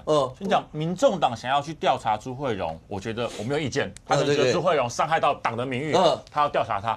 但是刚刚义山哥拿出那张文的时候，让我非常惊讶，是代表民众党已经乱掉了，居然发文出来连大章都没有人盖，这文出得来啊？那现在民众党到底是谁来管啊？国民党所有东西出来都有章，一定有最基本的，一定有人那个负责任的主委章，对，我不敢说是不是盖到党主席，但是至少文传会主委什么主委，他代表他的内容，中评会委员或者至少要盖个章出来。我合作社经理，我发公文的时候我有个章，我抽屉里面都有章可以盖。对，这是一个最基本的，对这个任何一个东西，只要是一个正式的东西，代表了章，代表了负责人嘛。就民众党居然在针对这个对他们也应该是很严重的事情，因为朱慧荣是他们一直大力的批评，包括很多民众党的重要人士都出来讲话了，发一个文传没有人盖章啊，这个文出得来啊，这代表什么意思？我个人认为民众党内部已经乱到连一个主事人都没有了，甚至这份文发出来，是不是民众党所有的人都同意了？可能都还未必哦。可是某些人觉得我想发我就发了，对，所以没有同意也没有盖章，反正先发再说。这个我觉得会是一个政党迈入衰败期的一个很重要的征兆，因为代表了这个政党连最基本的党内里面的制度都已经不存在了。你看到那个004的状况，我刚问到他是一个水果报纸，对，所以一个党，我老讲，大家怎么看你是一回事情，但是你自己党内部的制度跟你党内部该怎么样去运作，你必须要维持下去嘛。那现在很明显的是，民众党已经乱到，就是他可能已经把所有时间都花在对外的舆论，保护柯文哲或者防守之上，但是面对内部该要有的一些政党该要有正常的动作，却连这种东西都做不到了。所以我讲嘛，你说他是不是要针对什么朱慧荣啦，还是任何一个人？我觉得那不重要，那他们党内自己的判断。但很明显的，民进党现在是连群龙无首，包括里面连整个政党的运作，恐怕都已经出现很大的问题了。年轻人，我问一下，其实最近他们有很多的一些活动，包括声援柯文哲，在新闻里你有看到，连陈佩琪说上街头，然后讲她老公到底当初救了多少的一些人，但是有一段是他们去拿柯文哲比汤德章，对，这其实让很多人会觉得完全没有办法认同。这是民众党在台南的活动，就是说他们去台南那个，因为那个在台湾文学馆的那个中间有个汤德章纪念公园，如果有去台南就知道。对，然后他们现在就说，就是把汤德章跟柯文哲类比。这个团长，这个发表那个人叫许忠信，许忠信何许人也呢？这一次民众党不分区排16名，也就是说他有2年条款，如果没有废的话，他有机会，所以他必须去邀功啦，就是说为了有机会递补立委。但我觉得你要递补立委可以，你要去发动游行可以，可是你类比汤德章，我觉得太扯。汤德章是何许人也？汤德章是就228事件的时候，他当时在那个台南是担任律师，然后被推为是那个228处理委员会，当时很多台湾各地那些士绅都被作为处理委员会。后来国民政府当然就是翻脸，21世来了以后，把他定为叛乱的首谋，台南的首谋，然后把他双手反绑。游街示众，游台南市。然后当时汤德章就是他说没关系，我来担，就不要再祸害牵连到其他台南人。所以很多台南人是其实是一边掉着眼泪一边感念，就是说他们知道他完全没有做错任何事，可是他一个人牺牲保全了其他的台南人，所以后来才后来我们才在这边弄了一个叫汤德章纪念公园，因为他是在这里被公开对，在那边被枪决。那这样的一个是完全没有任何的那个所谓的司法程序，反正呢，广为白天那时候国民党军队要怎么变就怎么变。那你柯文哲，拜托你是按照我国的司法程序，你是有检调，你有律师的，你把这样的一个贪污犯有司法保障还有这个律师的，跟汤德章类比，我真的觉得台南人都觉得说你莫名其妙这一个。那除此之外，不要生气，不要生气，太难过，快哭了。你觉得太扯。然后另外就是台北的部分，台北的部分就刚刚提到陈佩琪有上街头嘛，那上街头就上街头，他们在西门町，这个没有发彩通哦。我跟大家报告，他不敢发彩通哦。陈佩琪在脸书发了一篇文，就先讲他柯文哲什么2014年捐了500万给台大医院，然后就这边讲说救了很多人啊，为什么他有福报？好，然后接下来就上街头，但不敢发彩通，为什么？因为他如果发彩通的话，想必大家会有很多问题要问他，包括 QR code， 包括曲美凤，包括解语花，可能一堆问题哈。那最好笑是什么？你知道？因为他们在西门町，那照理讲，年轻人应该是比较喜欢那个民众党，对不对？没有，你知道这个是什么？这个字是那个里面有一个女生在那边说这些事情好像你们都不在意一样，因为没有人理他们，就走来走去。我不知道你为什么呢？你们大家都匆匆的走过，可能说这些事情与我无关，然后又是一群柯文哲的脑粉出来支持他。但我今天站出来，我不是柯文哲的狂热粉丝，我只是希望台湾有个公平，真的有个正义啊！这不是无赖，什么是无赖？人家在那边逛街，你在那边诉求柯文哲，我讲难听一点啦，人无给你配碎喏哈，无给你吐槽哈，无叫你他妈拉罗乱哦，有没有申请集会游行哦？已经算是很客气，就是台湾人是一个尊重我们彼此，其实台湾人就算看你不爽，我们不太会跟你正面冲突，就是反正就是言论自由让你去讲，你不需要拿着麦克风然后去那边酸言酸语，他对着每一个经过的那些年轻人就说啊，这些事情好像你都不在意啊，好像就是说。好像我们柯文哲的事情，你们都当作无所谓。我觉得那种东西，你只是让人家更反感。你敢不在？我忘了今天逛街经过那边，如果是你，然后我这边酸说啊，你们都不在意这件事，好像呢我们要的是公平正义。我心里面我想说，我是想跟他吵架，你知道？他这种就是逼人家来跟你吵架，好像我们欠他的一样。对，好像我抢了眼的。刚刚我好像我不声援柯文哲，你声援你柯文哲贪污不贪污，这个司法会决定。那为什么我一定要支持你？当老师的最近不要跟学生吵架，会被打。我知道，就是我们那个，他这种就好像是。要跟人家吵架，然后人家如果跟他们吵以后就说什么，就我觉得这种东西就是非常的，所以民众党现在的问题是啊，他们整个党我想已经是变成是除了是宗教以外，他们现在又用这种恶性的情绪勒索。我平常一讲，你只会让人家更加的不满。你们都没有想过，你们的活动从一开始，我记得他们最早的时候，柯文哲刚进去的时候，外面那个时候在济南路很多人，归亚青廊，然后你们发现你们人越来越少，现在少到。连陈佩琪人在这边哦，陈佩琪还在举牌哦，然后完全没有任何人去愿意跟你们在路上跟你们搭理，你们都没有想过事情发生怎么样吗？你们自己发生那么多事情，然后都不管，都只是用这种情绪勒索，然后每天抱在那边，好像一副就是全世界都欠你，没有人欠你啊，只有柯文哲欠我们。OK，Thank you，请问一下，你对于馆长跟吴宗宪委员两个人之间谈棒球，谈到那个就是不过也不是特别伤天害理这些，你觉得对整个台湾，包括我们在这次拿了冠军，大家兴奋成这个样，你觉得这些会有什么影响？最大的问题啊，我最近常在讲一句话，如果你的笑话好笑，你不用全裸来博目光、博眼球。如果你讲的话动听的话，你不用吃排泄物来吸引这个流量。就是你如果能够正经八百赚钱、赚流量、当网红的话，你不需要去做那种坦白讲就是大家不喜欢的事情，然后来以换得你的收看人数嘛。那馆长他的状况是，明明大家应该要开心的时候，却变成说从礼拜2、礼拜3开始，你知道台湾棒球得冠军这有多普天同庆吗？本来礼拜2上的《金周刊》改礼拜3呢，对，让我们可以多讨论一天棒球，这个是多开心的事情哇！你看连那个周刊都想要让我们多讨论一点台湾冠军得金牌的事情。可是因为馆长的关系，我们从礼拜3开始，我们的棒球就变成迁赌了，我们的棒球就变成假球了，我们就变成讨论过去那些可能会引发棒球迷 PTSD 的事情。那馆长也就算了，他的行事风格也就是这样子。过去不管他在同业竞争，或者是甚至是自己健身馆股权纠纷，本来就有一些自己风格的做法。那我也不去做价值的评断，但如果作为一个棒球迷，我认为他的发言是非常不适妥。那也因为这样子，我跟他有一些公然的言语交锋。但我比较好奇的是，吴宗宪你怎么敢的啊？我以为他说博弈可以，是吧？他说什么？不是你啊，不是你，不要紧张。他说提到我了，对。他说国外的博弈所得，所以可以造成球员是造成球员高薪的理由。哇，我一听真的是头都痛了，哇！但你以前当检察官办过的这一些球员，你应该要不是球员办过的这一些所谓赌客或主头，你应该要去一个一个道歉。对不起，台湾球员待遇差，就是我检察官做的太认真。当初都把你们起诉，把你们抓去关。要是当初都没有赌博罪的话，我们台湾职棒球员都发大财，每一个年薪都破千万。逻辑不是这样子，最大的问题是啊，他自己当过那个行业的，他为了他自己的流量，吴宗宪因为坐在那个观众席，坐在那个可能是黄国昌害他去的，馆长第一时间一定问黄国昌嘛，兄弟，我这个被攻击了怎么办？你要不要来我节目帮我讲一下？黄国昌说，我来讲，够一个更较适合的，我要找一个吴宗宪去帮你讲。结果吴宗宪坐在那边像坐到筋斗云一样，整个人轻飘飘的，馆长讲什么话他就顺着他的话讲了。忘记他的检察官专业，也忘记他立法委员的工作以及对社会的正面影响。他开始在那边讲一些试图要博弈正当化的工作，都不用我们自己去评论。昨天在他所谓的检察官学长学弟的群组里面啊，他就被批评了。学长，你这样子讲是什么意思？那我们是不是以前办过的？我要去跟那一些犯人道歉。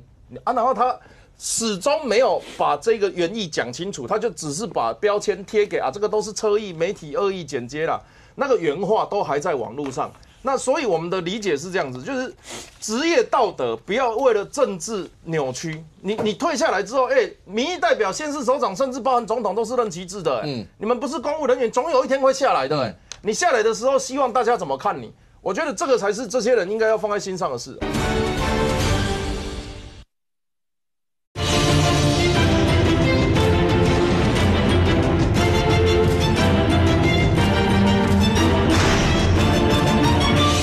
那我们是不是以前办过的？我要去跟那一些犯人道歉。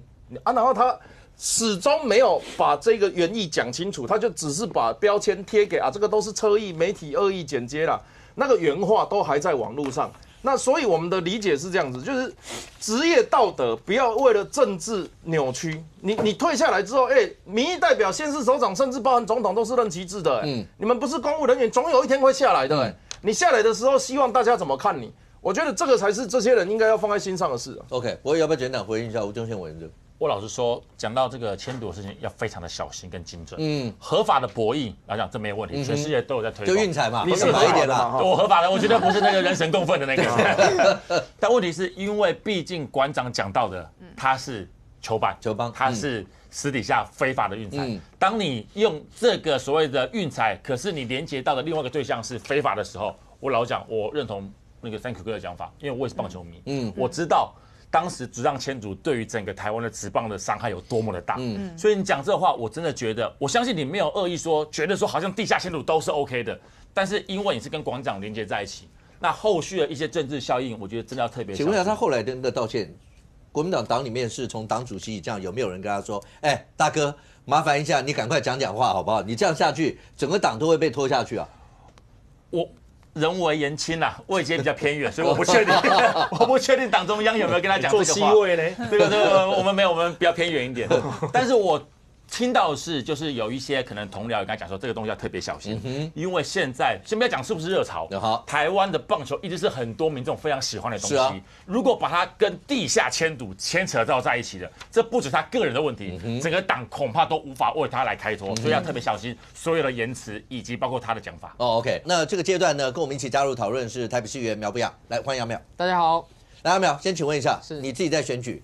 要有捐款、有抖内、有政治现金。没错。QR code 那件事情，你觉得美感在哪 ？QR code 的美感其实是大家在网页的前端看不到的就是网页刷卡的那个页面，其实我们一般叫做前端。通常呢，做前端的这个厂商会是一家，像大家在讨论那个应元科技，它就做这前端嘛。那中间会经过一层叫做第三方支付，也就是第三方支付可能是叫绿什么的啦，叫蓝什么的啦，叫红什么啦，国内就这3家嘛，这3家第三方支付是有点类似我们去外面吃饭，餐厅刷那个信用卡那个刷卡机那个收单的单位，它是做的第三方支付。所以前面的网页呢，前端有点像是一个皮，一个包装。那个包装的皮呢，其实很容易换。那重点是你卡刷下去之后呢，进入到那个第三方支付，他会先把钱停泊在第三方支付那边，然后可能每星期或每个月按照你合约的内容，他会结一次给你这个候选人。重点在于你跟他签约的时候，那个候选人把这个账号给他的是什么？我们一般呢正规的做法就是这个苗博雅参选立委的政治现金专户就给他这个，他就会到这边。我相信博弈啦跟严凤都是一样。那可是重点是后面跟第三方支付签约的这个账户呢，它在前端的网页是不会显示的。也就是说，如果你后面的合约有换，或者是你有跟他改，你有通知这个第三方支付公司说，下个月呢我们结的时候换一个账户，你汇到另外的账户的时候。前端的网页可以完全不用换，所以我的 QR code 你也都没有动，完全可以不用动，因为它就是刷卡，你输入卡号之后，钱无论如何都是先进第三方支付公司，最后它1个月再结一次到这候选人账户。所以呢，现在呢那个重点，其实我看到最近很多人拿放大镜在比对 QR code 有没有改啊，或者是说扫一下看进去的网页是什么，其实那些都不是重点，重点是。检调一定有去跟这个第三方支付的公司要说，请你给我你汇款过去的记录。你把钱汇给柯文哲的时候，你是汇到哪些账户里？那个就是铁打的证据了。如果他的钱都是汇到政治现金专户，那当然没有问题。可是如果有几笔钱，跑到木可公司，跑到基金会或协会，那问题就会浮现了，因为他的前端网页写的都是。捐款给柯 P 选总统，对不对？大家记得选前一天，一人捐100，一人捐200的时候，那个是以选举的名目在募的哦，以选举名目募的钱，他就应该要进政治现金专户，1毛都不能少。所以那个 QR code 的问题，其实我觉得，我最近2天有看陈志涵怎么辩护啦，他说 QR code 都是他处理的啊，然后绝对保证没有换过，绝对没有什么。我就在想一件事情，陈志涵他知道。他跟第三方支付签的合约里面是要到哪个账户吗？我也不认为陈市长会知道这个，因为你看从一路以来他那个木可公司的事情，然后柯文哲买商办的事情，还有这么多钱处理的事情，我看陈志涵都不是很清楚啊，对不对？看起来好像是橘子比较清楚这些事情，可是他现在还没回来嘛，所以陈志涵他一直在讲那个前端我们没有换过 QR code， 没有换过网页，其实那种给讲重点就是说你有没有把小草刷的钱弄到不是政治现金专户的账户里面，如果有的话，那这当然有可能就会被探讨说你有没有这个背信啊，或者是侵占啊，甚至有没有这个诈欺的这些问题。所以阿苗，如果照你刚刚那样讲的话，就不是说大家要不要求证去扫一下那个，对，而是因为有合约的一定不在我们大家这里嘛，对，就是把合约拿出来看一下，那所有的第三方支付以后给的到底是到哪一些的户头，还有他汇款的流向，那其实他们要自清也很简单啊，就把他们跟第三方支付公司的合约拿出来说，你看我们都是汇到柯文哲政治现金专户，其实这个会比在那边什么比对 QR code 或者网络上吵架更有用。OK， 这件事情当然你说一路的延烧，那包括连朱慧荣，那如果民众党的中评会如果开会的话，那会是什么样一个情形？大家都在看这一块。但对柯文哲主席来讲的话，那算一算，大概到12月底左右，因为再怎么样连押的时间也到1月初。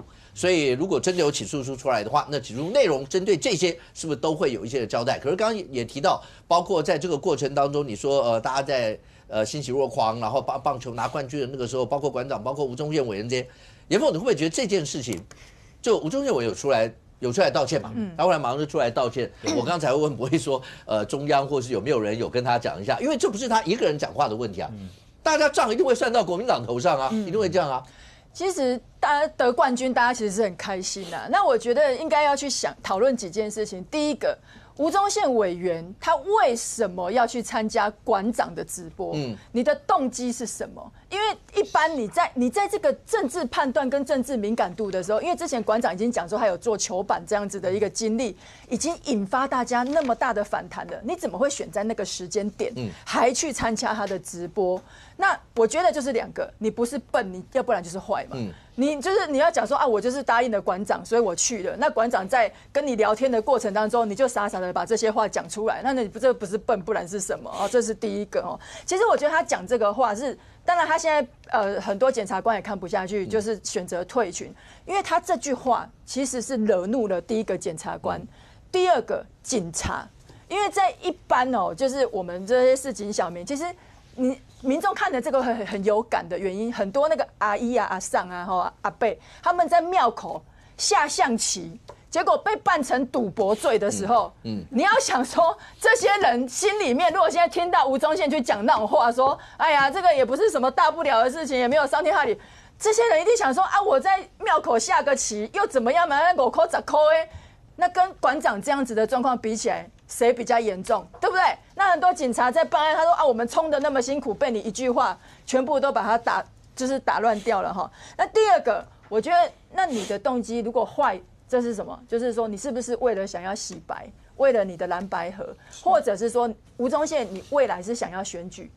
你想要去挑战县市首长，因为听说他有可能想要去挑战宜兰县的选举。可是这件事情出来对他来讲，不就是个大伤？大伤，因为这样的一句话，这个事件，不管他日后也想要选什么，大家对他的印象就只有他如果选举一定会被拿出来吧？对，大家对他的印象就是吴宗宪，你就是在挺地下迁赌，光是一句这样子。把布条全部挂出来，你觉得他怎么选？他说你断章取义，就像他讲蔡其昌，他说你们也断章取义，他说他只是讲说博弈，不是博弈也不是这么伤天害理，他没有说地下赌博或者。可是我就说，我知道严凤意思说，谁会管你那些呢？对，在那整个氛围跟言谈之中，一定就会被认为是这个样子。而且他最严重的，除了刚刚讲的，最后他道歉又不是真心的，他又把蔡其昌就是会长。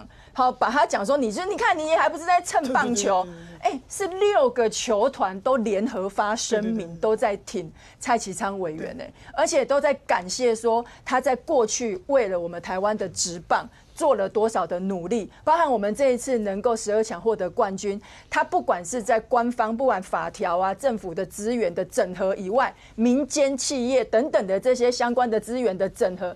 都是他这居中，他不敢邀功。他说这些目光，请大家都把掌声给这些球员。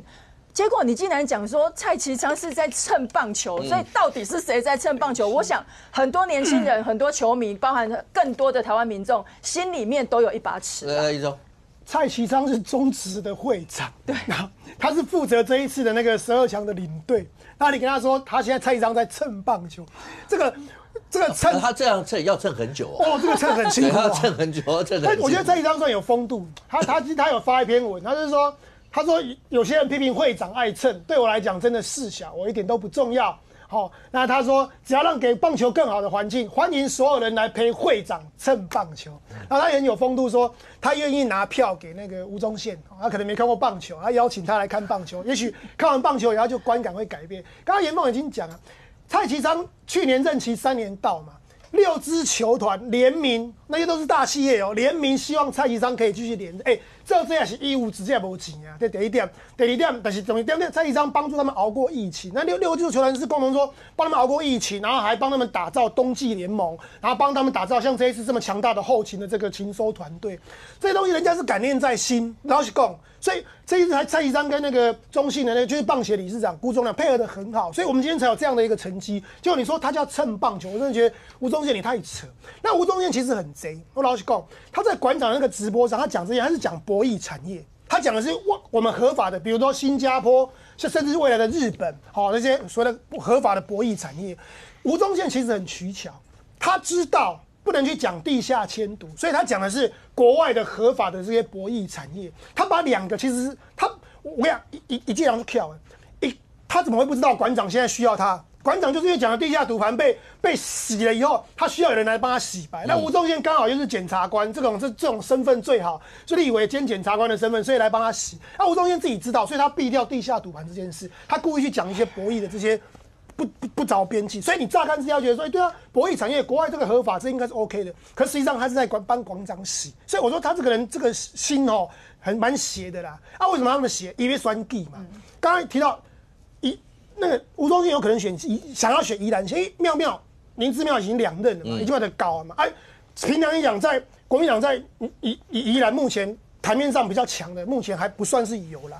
而且重点是，你知道林姿妙上一次拿到的是119000多票，民进党江聪渊只拿了9万多票，所以其实国民党在上一次的话，2022年这个盘的话，林姿妙都赢2万。重点是什么？还有陈婉慧，陈婉慧当初是2022年是代表那个民众党，他拿了16000多票。那陈婉慧是何许人也？他现在是黄国昌的那个立法院的顾问。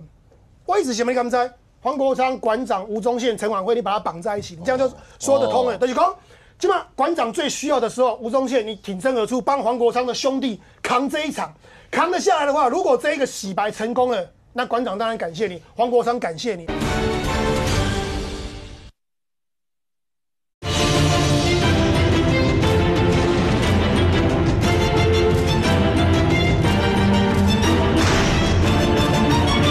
林姿妙上一次拿到的是11.9万多票，民进党江聪渊只拿了9万多票，所以其实国民党在上一次的话，2022年这个盘的话，林姿妙都赢2万。重点是什么？还有陈婉慧，陈婉慧当初是2022年是代表那个民众党，他拿了16000多票。那陈婉慧是何许人也？他现在是黄国昌的那个立法院的顾问。我一直想没敢猜，黄国昌馆长、吴宗宪、陈婉慧，你把它绑在一起，你这样就说得通了。就是讲。基本上馆长最需要的时候，吴宗宪你挺身而出，帮黄国昌的兄弟扛这一场，扛得下来的话，如果这一个洗白成功了，那馆长当然感谢你，黄国昌感谢你。那感谢的时候，陈婉慧立马变酸宜兰的啦，宜兰的是蓝白合力的领吴宗宪，就原本他们塞的是这个梗，那吴宗宪知道，所以但是有风险，所以他就故意讲说国外的合法的博弈产业，我认为这个是很好，还可以纳税什么什么。结果没想到这个车翻得太大，所以现在就是这种就是算计太多。在政治上，你有些东西我们心要坦荡，不要去算这种东西。现在的选民不是跟你逃了，大概东西你谁的谁过去你心里面想什么大概不知道。所以为什么吴宗宪要道歉？为什么馆长再也不想讲了？黄国昌也都闭嘴了，因为他们知道这件事情是不对的嘛。地下赌牌，你知道那个职棒球员都已经讲到多可怜，还提起来巴拉呢？黄平洋说起来巴拉底下要叫你帮你拍球，黄平洋只能说。大哥，你赌我赢，我一定会赢给你看。这可怜到这种程度呢，所以我说这件事情本来棒球大家是欢天喜地，就是搞了这件事情啊，到吴宗宪你不带出来跳这个刚好活该了。好了，你说馆长讲那个内容就算了，义夫，你很难想象那吴宗宪在那整个谈的过程当中，说球员的高薪是因为那些赌盘，我没有办法理解。这位前检座。你没有做过运动经济，你大概业务里面也没有碰到过这些。你觉得大谷翔平的身价是来自于赌盘吗？你知道大谷翔平到期以后，他所有周边商品卖到什么程度，你知道吗？你知道大谷翔平去了以后，然后包括所有的他的票房卖座，你知道他们所有的地方，包括卖国外的版权，所有这些，你知道增加了多少吗？为什么会把它直接牵扯到呢？就只为了要帮一个人圆，然后就变成这样。就是一个不懂棒球的人讲外行话，然后管你博弈事业合不合法。今天最简单一句话，吴宗宪，你讲这一句话是坐在旁边的是运彩公司的董事长，还是搞球板的馆长？对啊，就答案很简单啊。坐在你旁边的是搞球板的主头然后你坐在这边讲博弈事业，然后大家怎么想？如果你今天做的是运彩公司的董事长，我们来谈如何发展博弈事业，合法的博弈事业。你光想旁边坐的人不一样会是什么效果就好了嘛。我就说第一句话，政治与法治嘛。一个政治会选择这个时候去跟馆长坐在一起，政治智慧我们堪忧没？法治是你坐在主头旁边谈博弈，不会那个什么伤天害理什么一大堆。你说一下，光政治与法治，他哪一点及格？我也不懂国民党为什么会找他当不分区因为哪一点及格？不要靠我，你告诉我，政治与法治，他在那边讲话，他哪一点及格？对啊，完全不及格，而且。完全不知道国外的球团怎么运作的，完全没有在关心棒球的一个人嘛。你光看一下他们的那个打到季后赛的那个球场收入，那个门票收入多吓人啊！作为12强棒球赛，大巨蛋大概收入在2亿快3亿的门票收入，非常高。光大巨蛋，对啊，这几场那个球团分，你要知道多吓人。而且他这个门票你会吓死，3000多，那也都3000多。对啊，你再去看一下每一个球场里面所卖的那个明星的那一种商品，多吓人。你看这些球团的什么车的广告啦，什么的广告啦，球鞋、运动产品的广告等等，你想一下，他们的光广告收入是多少钱？真的只是靠赌盘吗？对，你知道 Michael Jordan 到现在还是列名，那个他每一年的收益，他已经800年不打了吧？他都已经去当那个棒球队的老板，篮球队的老板，只要卖一双鞋子，他就可以他拿奖金。你知道他到现在还是列名那个所有运动球员收益，大概有很多年轻人讲 Michael Jordan 为什么他还可以排在这前面？你就知道啦。他总不会靠地下赌盘吧？你看那个做捷运，我前一段时间做捷运，某一个知名品牌的香水。那一个代言是谁？西单。你现在讲给年轻人听得懂西单嘛？我记得足球，我知道。有法国有，他的头型就跟你很像。西单。现在年轻人大概也不知道西单了吧？但是他已经退多久？他在那个职业球队里面当教练。但你看到就是说，人家退的广告都还有他而且那个是。全世界知名品牌的男性香水，我是说不懂，不要讲，讲了就不要道歉，算你有种。讲错要道歉，不是对，讲了不要道歉，不能道歉，怪怪的，怪的。前面不懂不要讲是对的，对，但讲错要道歉，讲错要道歉了，讲错要道歉。所以我说。第一个，你政治上面，你从吴宗宪吓死你叫人家不要道歉。你没有政治智慧，再想一件话，你带队考察北检，惹多大的祸？你在政治上面，在关键时刻重大法案的时候，你怎么会去考察北检？第二个，他口口声声说他都不介入个案，不评论个案，他讲高虹安的个案讲少了吗？那个消失了几分钟怎么样？他讲少了吗？说不介入个案，老是在批评个案。然后政治上面讲的话也很奇怪，法治，我现在他真的干过检察官吗？法治观念，我就觉得什么样子，你国民党真的要去检讨一下。我觉得他是全部都不及格，还要选举吗？OK。对啊，席丹，法国很有名的足球员，是法国队长。我忘了他是在2012还是哪一年，那一年的世界杯发生了一个轰动全球的冠军赛。对，在冠军赛的时候，他是一个个性很好的人，但是他被对方激怒到，他拿头去撞，结果红牌出去。对，大家到现在都还在问那个人到底说了什么。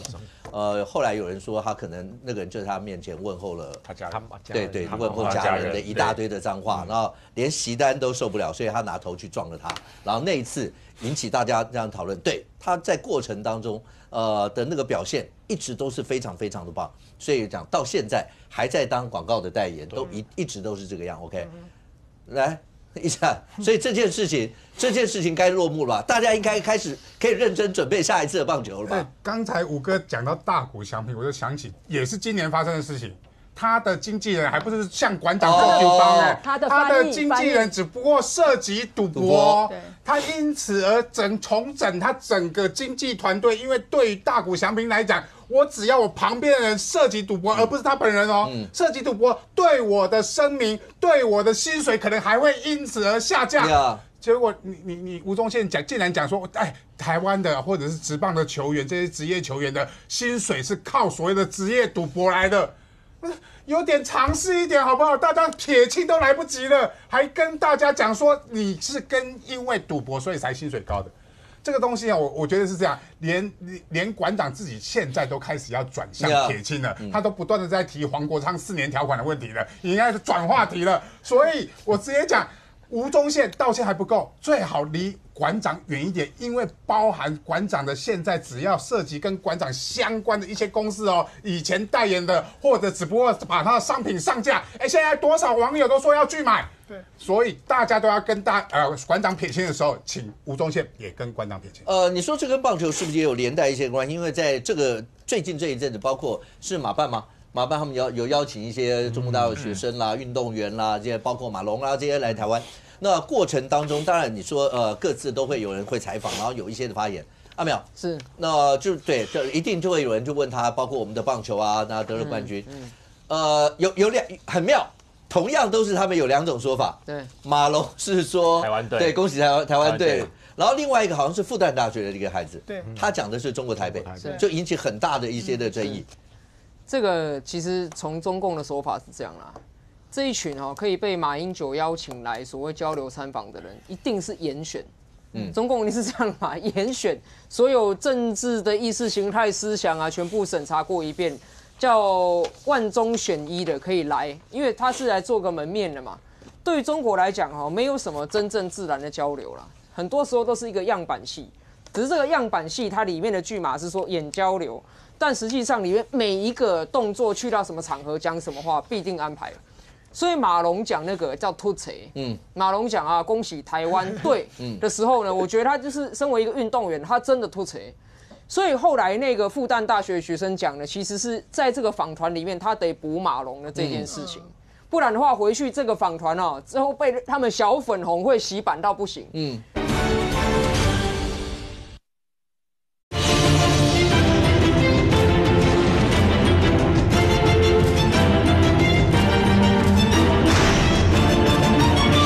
对于中国来讲，没有什么真正自然的交流啦，很多时候都是一个样板戏。只是这个样板戏，它里面的剧码是说演交流，但实际上里面每一个动作去到什么场合讲什么话，必定安排。所以马龙讲那个叫突锤，马龙讲啊，恭喜台湾队的时候呢，我觉得他就是身为一个运动员，他真的突锤。所以后来那个复旦大学的学生讲的，其实是在这个访团里面，他得补马龙的这件事情，不然的话回去这个访团之后被他们小粉红会洗版到不行。所以那个复旦大学学生出来讲的时候，他其实所有人被安排都是角色啦，他的角色就是要讲出中国台北就对了。而且为什么安排这个人，而不是安排马龙再去圆他自己？前一天是因为如果这个是马龙再登场再改口，一定台湾的媒体会做嘛，对比嘛。前一天说台湾队，后一天说中国台北，哇，就吵成这样。但是因为这复旦大学的学生，他就只是个学生。所以呢，他可能预料说，台湾的舆论对他抨击的力道不至于到那么的大。那安排他讲到有中国台北回去对小粉红也交代说有关键字有讲了。好，这个就是一个大家要了解，这种访团它本来就不是单纯的交流，政治目的性、政治任务的嘛。那不过也不是说这个政治目的性任务的访团来了，我们就没有解方。我觉得这个解决方法就是我们很自然的展现什么叫做自由民主给他看啦。像今天他们去台大嘛，我的母校嘛。那就有一些学生去那边举牌抗议说这不是中国台北。我觉得这些学弟妹做的就很好啊，因为他并没有对于这些访团去做肢体上的攻击。他在旁边拿着一张纸说这里不是中国台北的时候，就是在展现台湾最珍贵的民主自由嘛。我捍卫你说每一句话的权利，但是我觉得你讲的不对的时候，我也有批判你的权利。这就是整套的民主自由法治的精神在我们台湾实现。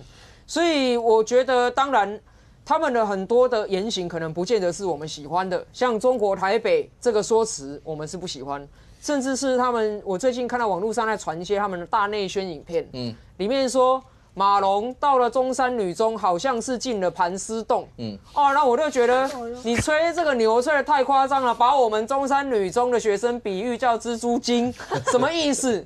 但是我有看到很多的网友去驳斥说，你们做这个大外宣影片太夸张了吧？怎么把我们台湾的高中生讲成这个样子？这其实就是一个你在中国长城内，那我们管不着。但是来到台湾，你进入了一个全然民主自由社会的时候，我反而觉得我们应该进行去讲，觉得马英九哪里做得不好的，觉得我们不喜欢中国台北这个称呼，觉得他们对我们哪些发言不恰当，我们用这种理性的方式去回应他。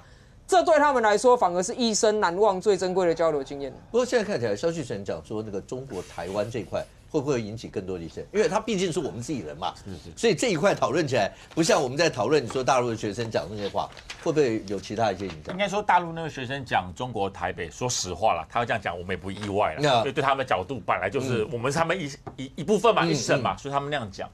但是马办回应说是中国台湾，对，老实说，我跟大家讲。我也不意外啦，因为马总统他一直都是大中华史观嘛，他想法也一直都是如此。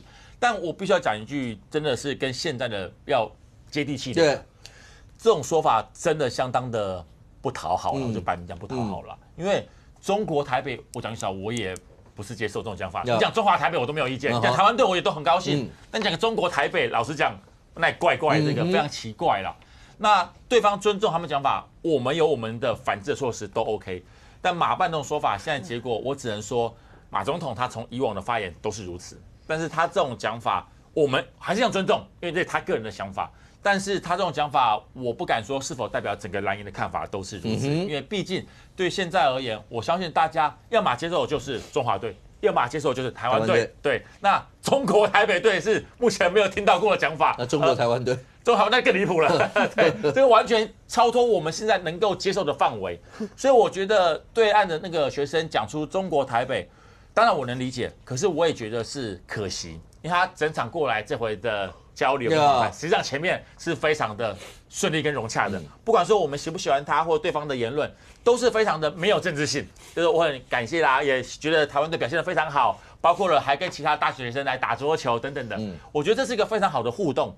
但是因为这句话出来之后，我的确觉得在于整个这一次的参访团多出了一点不美好的地方。但是能够理解，但是也希望这个事情我们能够用正向方面来看待它啦。我们要理解他讲这话内容，我们也可以把我们所想要的，包括台大学生表达出来。我们不赞同你的讲法，但是希望未来双方两岸能够多一点文化的交流。我觉得绝对比所谓的兵戎相见，或者是用激烈的言论来得更好。OK， 因为年轻人在看这一次的那个访问的过程，因为你可以看到，确实他们的，尤其像马龙，对，那不可讳言，那个桌球世界冠军，然后这些到很多地方，确实有很多的年轻人。那也都一直簇拥的这些，那可是讲到刚才讲，尤其那几个讲到从中国台北开始以这样的这些词，一定在台湾就会引起很多的一些讨论。就他原本是要淡化这件事情，他找马龙啊帅帅的，然后到中山女高，女生都好喜欢，然后另外一个那个射击金牌也很漂亮，对啊，然后大家都好喜欢，所以他原本是要用这样的方式去渐进的去统战，然后就是让这个所谓两岸交流变得很自然，然后看起来学生的反应也都不错。可是就是偏偏就是出了刚刚提到那个，我觉得马龙可能是不小心讲出台湾队啊，就是刚刚阿苗讲，他可能不小心讲出来，所以。不行，这个很严重，所以一定要修正，所以才会那个女生复旦大学刻意去讲了中国台北这4个字，然后才让这件事情恢复到它的本质。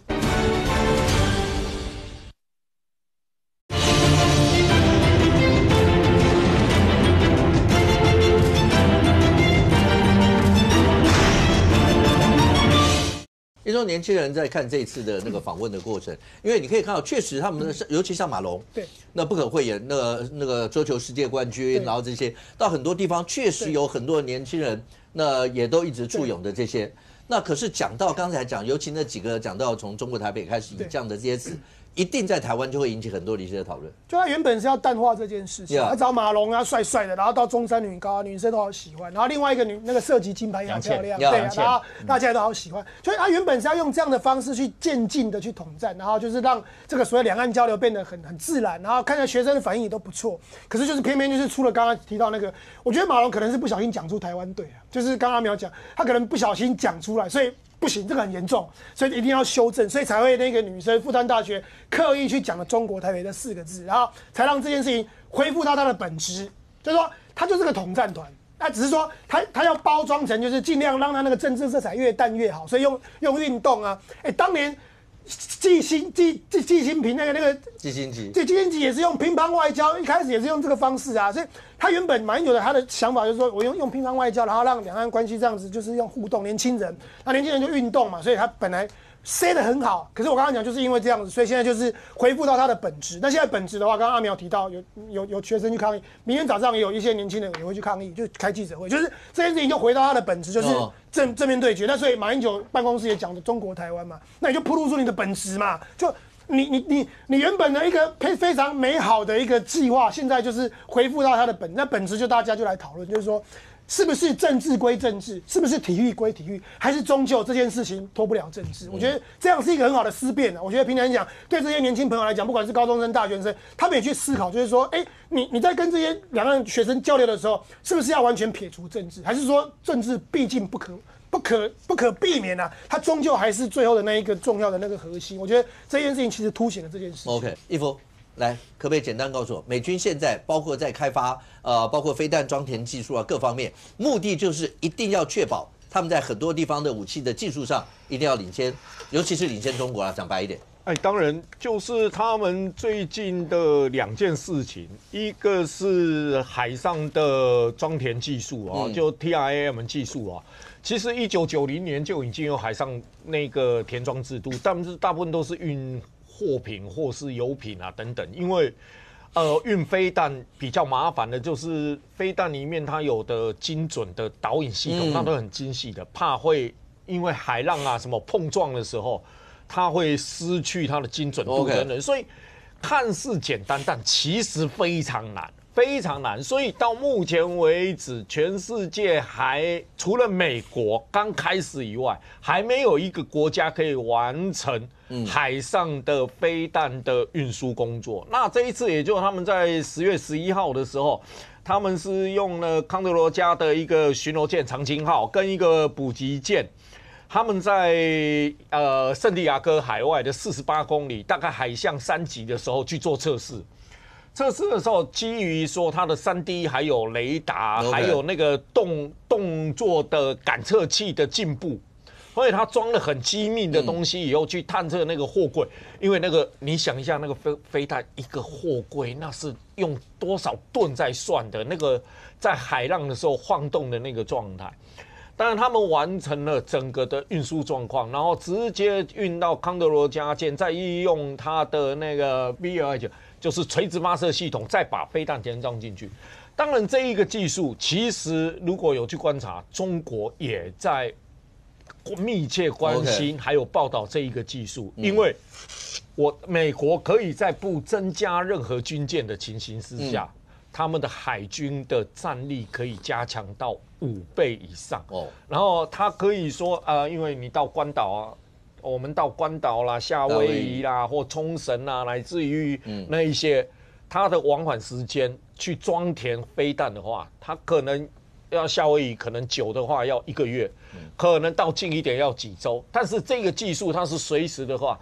它可以从几天，甚至于缩小到几个小时，在高强力的战争的时候，飞弹发射的快，他们马上可以添装。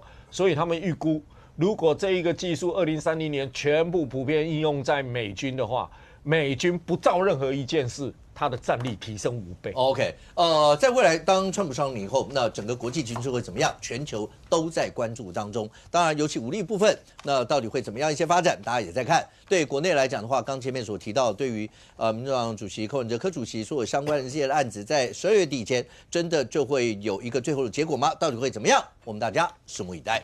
非常谢谢现场所有来宾，也非常谢谢观众您的收看，我们这边我们明天见，拜拜。